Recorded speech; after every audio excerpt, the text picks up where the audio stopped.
읽겠습니다. 우리 구주 하나님과 우리의 소망이신 그리스도 예수의 명령을 따라 그리스도 예수의 사도된 바울은 아멘.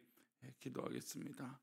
하나님, 오늘도 주님의 은혜를 믿고 간구하며 또 사모하며 또 주님의 시간을 구별하여 하나님 앞에 기도하는 믿음의 백성들을 하나님 붙잡아 주시고 주의 놀라운 은혜로 인도하여 주셔서 정말로 주의 크신 은혜가 우리 모든 성도들과 삶 가운데 있어 그 은혜로 감사하고 기뻐하며 살아갈 수 있도록 하나님 복을 내려 주옵소서. 주께서 살아가는 믿음의 백성들, 또 이 새벽을 깨우는 성도들에게 믿음의 확신과 또 믿음의 강건함을 주셔서 좌로나 우로나 흔들리지 않게 하시고 오직 주님만 바라보며 나아가는 은혜가 있게 하여 주옵소서. 이 시간 감사의 제물과 또 일천 번제로 드려지는 예물들을 기뻐 받아주시고 말씀을 나눌 때 우리와 함께하여 주옵소서. 감사하고 거룩하신 예수 그리스도 이름으로 기도 올리옵나이다. 아멘.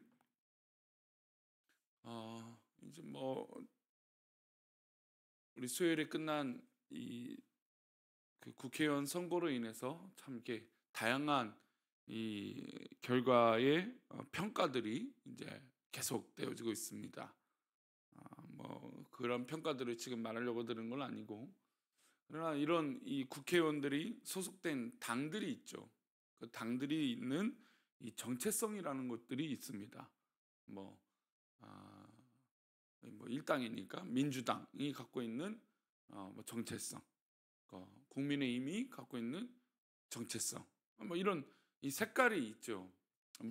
우리나라는 너무 극단적으로 색깔을 나눴기 때문에 좀 지역과 이 색깔로 문제가 있는 것은 사실입니다. 그러나 어쨌든 그 당이 또 추구하고자 하는 어떤 그런 정체성들은 굉장히 중요하죠.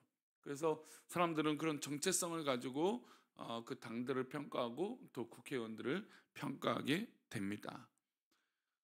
믿음의 사람들도 정체성이 있고 또 우리 인간들은 삶을 살아가고자 하는 그런 방향과 정체성이 분명히 있습니다. 새벽에 기도하는 성도님들은 어떤 정체성을 가지고 계십니까? 내가 갖고 있는 이 정체성은 내가 살아가고자 하는 방향이 주어지게 되고 또 이 방향이 결정되는 것입니다. 내가 긍정적으로 살아갈 것인가 아니면 비판적으로 살아갈 것인가, 또 나는 선한 행동을 할 것인가 아니면 나누어주는 삶을 살 것인가, 어떤 이런 정체성을 가지고 내 삶을 설정하고 살아가는 것은 굉장히 중요한 것이죠. 또한 예수님의 제자로 악한 세상에서 살아가기 위해선, 이 성도로 살아가기 위해서는 분명히 우리의 정체성이 있어야 돼요. 또 우리 사랑하는 우리 교회에 속한 성도들은 우리 교회에 속한 정체성이 분명히 있어야 됩니다. 저는 그래서 강단에서 무엇보다 다른 것보다도 우리 교회가 가져야 될 정체성을 종종 말씀을 드립니다. 저는 우리 교회는 비교하는 교회가 되지 않았으면 좋겠어요. 성도와 성도가, 또 새신자와 또 어떤 우리가 있었던 성도들과 또 중직자나 아니면 일반 성도들이나 또 모든 성도들이 비교하지 않고 정말 하나님 앞에 아름답게 쓰임 받기를 소망합니다. 물론 그 가운데 분명히 교회는 질서는 있어야 돼요. 질서가 무너져서는 또 안 되겠죠. 그러나 그 질서 속에 아름다운 연합이 우리는 있어야 돼요. 그래서 제가 늘 중요하게 여겼던 교회 안에서 서로 사랑하고자 하는 이 의미는 굉장히 우리 가운데 중요할 것이고 앞으로도 우리 교회의 그런 방향과 정체성이 되어질 것입니다.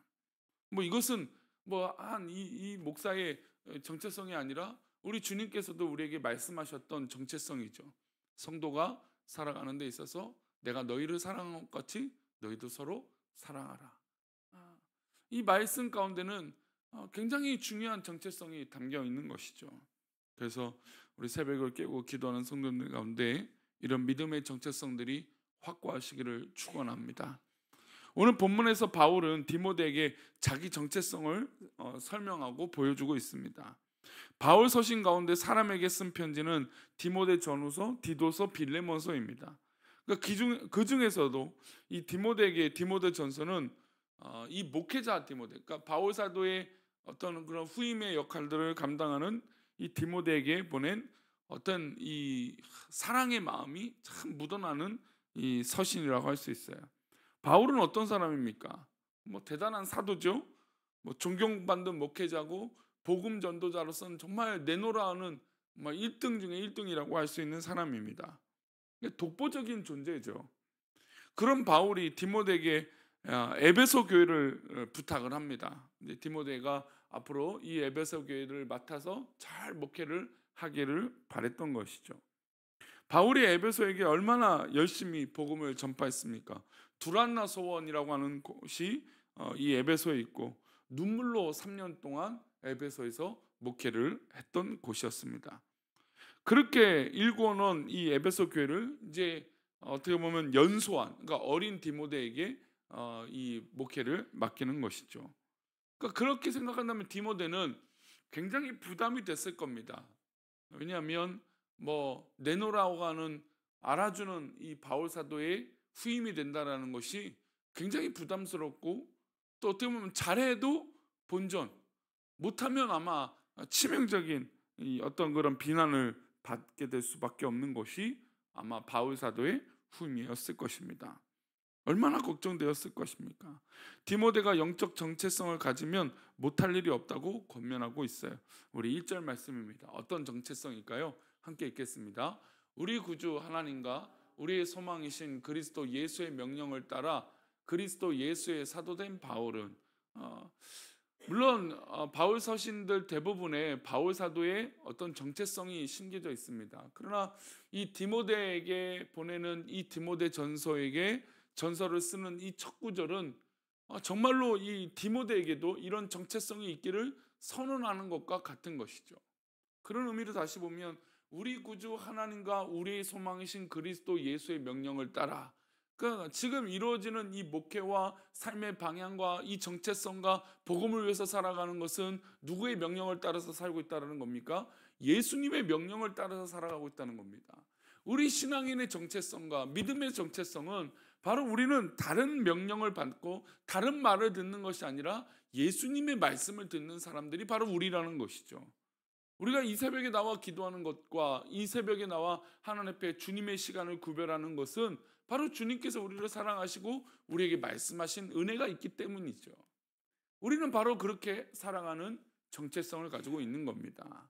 그리고 더불어 그 명령을 따라 그리스도 예수의 무엇이 됐습니까? 사도된 바울이라는 겁니다. 우리가 성도가 되는 것이고, 또 우리가 교회 안에서 직분을 얻는 것도, 받는 것도, 또 교회 안에서 쓰임 받는 것도 예수 그리스도로 말미암은 것이죠. 우리가 이래서 교회를 이루는 것이고, 이래서 우리가 봉사하고 사역하는 것입니다. 하나님과 예수님의 명령을 따라 사도된 바울이라고 분명하게 밝히고 있습니다. 바울은 사람의 명령을 따라 사도가 되지 않았다라는 것이죠. 바울에게 늘 꼬리표처럼 따라다닌 것이 사도성 논쟁이었습니다. 우리가 알다시피 12제자처럼 예수님께 그렇게 사도로 부르심을 받은 맨 처음의 사람이 아니었습니다. 오히려 나중에 예수님이 승천하시고 이후에 만났기 때문에 많은 사람들이 야 너는 이 예수님의 12제자와 같은 그런 사도들이 아니지 않느냐 라고 그런 의구심과 어떤 그런 이 질투와 어떤 공격들이 있었던 겁니다. 바울이 복음을 전하고 교회를 개척하고 이방인의 사도로 활동하는 것을 보고 유대에서 온 어떤 사람들이 바울이 개척한 교회를 어지럽게 만들었어요. 바울은 예수님의 제자가 아니다. 저는 예수님을 만난 적도 없다라는 것이죠. 그가 사도가 아니므로 그가 전하는 복음은 거짓이다. 이렇게 유대인들이 이 바울 사도를 공격했던 것입니다. 그럼에도 불구하고 바울은 굴하지 않았습니다. 아랑곳하지 않았죠. 왜 그럴까요? 분명히 예수님을 만났고 예수님으로 인해서 부르심을 받아 사도가 됐고, 그리고 그에서 복음을 전하는 그런 일꾼이 됐다라는 겁니다. 다메섹 도상에서 부활하신 예수님을 만남으로 그가 이 복음을 위해서, 또 특별히 이방인들을 위해서 부르심을 받았던 거에 대해서 확고해졌던 것이죠. 그러니까 바울 사도가 흔들리지 않았던 거예요. 그러니까 바울 사도가 하나님의 명령을 따라, 주님의 명령을 따라 그렇게 이런 열심을 다해서 복음을 다한 것이죠. 이 정체성을 또 이런 부르심 때문에 사울이 바울이 된 것이고 바울의 정체성이 된 것입니다. 사람에게 아부하지 않고 사람에게 무릎 꿇지 않고 하나님께서 부르신 그 뜻대로 쓰임받은 사도가 되어진 것입니다. 오늘 우리도 이 새벽을 깨워 기도하며 하나님의 부르심에 귀를 기울이시기를 소망합니다. 하나님께서 나에게 무엇을 명령하시는가? 하나님은 나를 통해서 무엇을 일하시고 싶으신가? 그런 믿음의 확신이 있을 때 우리가 흔들리지 않는 겁니다. 그래서 바울은 디모데에게 이 선언을 한 거예요. 너 역시, 디모데 역시 하나님 앞에 하나님 명령을 받는 사람이고 주님의 명령을 따라 쓰임받는 존재들이라는 것이죠. 오늘 이 말씀은 우리에게도 이 새벽에도 귀한 교훈이 되기를 축원합니다. 하나님께서 우리에게 직분과 사명을 주셨습니다. 그러니 우리는 사람 눈치 보는 것이 아니라, 사람을 의식하는 것이 아니라 하나님 명령 따라 쓰임 받는 것이죠. 그런 마음으로 디모데가 사명을 감당하기를 원했던 겁니다. 그래서 사명은 사람에게 받은 것이 아니라 하나님 아버지의 명령을 따라 맡겨주셨다는 이 사실, 이것을 이 마음에 새기고 악한 세상에서 당당하게 살아가시기를 바랍니다. 우리 12절과 13절입니다. 함께 읽겠습니다. 나를 능하게 하신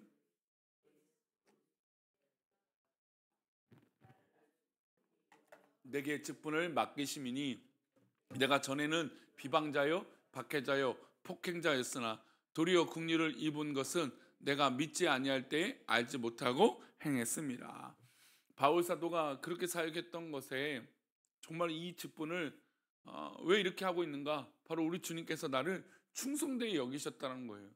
자, 보세요. 우리가 교회 안에서 사역하고 또 쓰임받는 이 사명은 하나님께서 나에게 그렇게 믿고 있기 때문이세요. 그러니까 하나님의 은혜로 우리가 이 직분을 감당하고 있는 것이죠. 그래서 우리가 감사할 수 있는 겁니다. 우리 성도님들이 새벽에 또 평소에 또 교회에서 여러 가지 봉사하고 쓰임받는 것은 하나님께서 나를 정말로 충성되이 여겼다는 거예요. 근데 이게 얼마나 기쁜 일입니까?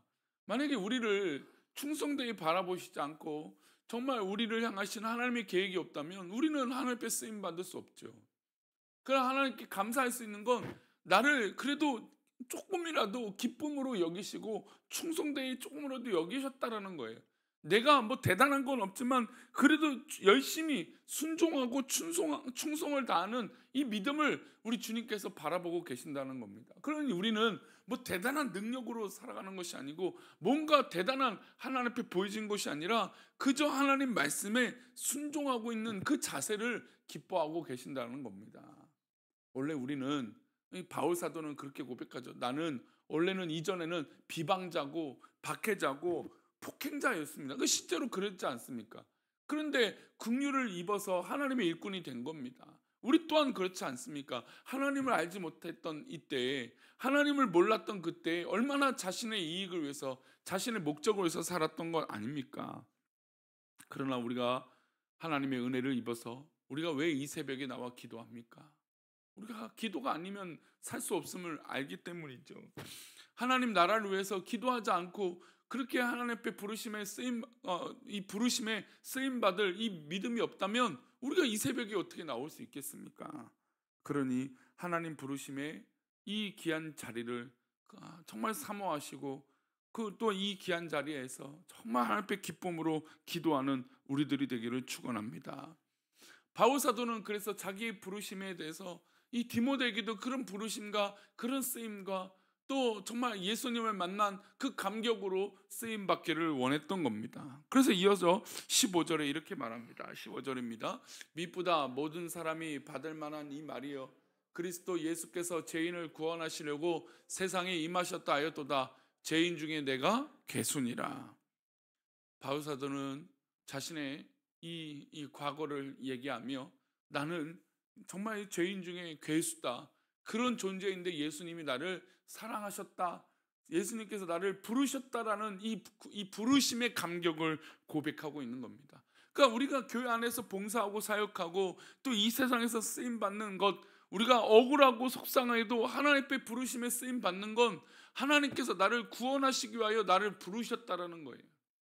죄인 중에 괴수고 죄인 중에 죄인 우리를 부르셨다라고 하는 이 구원의 감격이 있기 때문에 바울 사도가 쓰임 받는 것이고 우리도 그렇게 쓰임 받는 겁니다.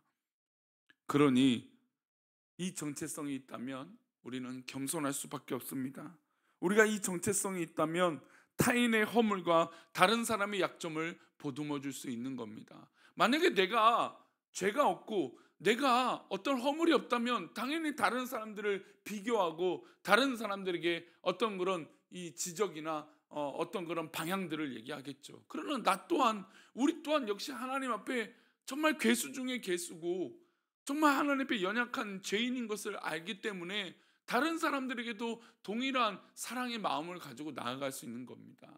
이게 진짜 하나님 앞에 부르심 받은 사람들의 모습인 것이죠. 오늘 하루도 우리는 믿음의 정체성이 분명해야 됩니다. 나를 부르시는 하나님의 이 비전과 사명을 놓치지 마시기 바랍니다. 그리고 이 비전과 사명을 굳건히 붙들고 하나님이 나를 왜 부르셨는가, 예수님께서 나를 왜 사랑하셨는가, 이 놀라운 사실을 잊지 않고 우리 오늘 하루도 주어진 하루 가운데 이 사랑과 은혜를 나누는 복된 은혜가 있기를 축원합니다. 기도하겠습니다. 하나님, 나를 부르신 이가 하나님이십니다. 나를 인도하신 이가 하나님이십니다. 나를 이끄시고 도우시는 분이 바로 우리 주님이신 것을 우리가 잊지 않게 하여 주시고 오늘도 그래서 그 믿음 가지고 겸손하게 주님의 사랑을 나누고 전할 수 있는 은혜가 있게 하여 주옵소서. 우리에게 주어진 이 귀한 하루를 하나님 뜻 가운데 쓰임받게 하여 주시고 강건하고 경건하고 또 충성된 종으로 쓰임받게 하여 주옵소서. 또 우리 주변에 연약하고 또 허물이 있는 자들을 보듬고 사랑하며 또 우리 또한 주님 앞에 그렇게 사랑받는 하루가 되게 인도하여 주옵소서. 우리들을 그렇게 인도하시고 붙잡아 주실 것을 믿사옵고 거룩하신 예수 그리스도 이름으로 기도 올리옵나이다. 아멘.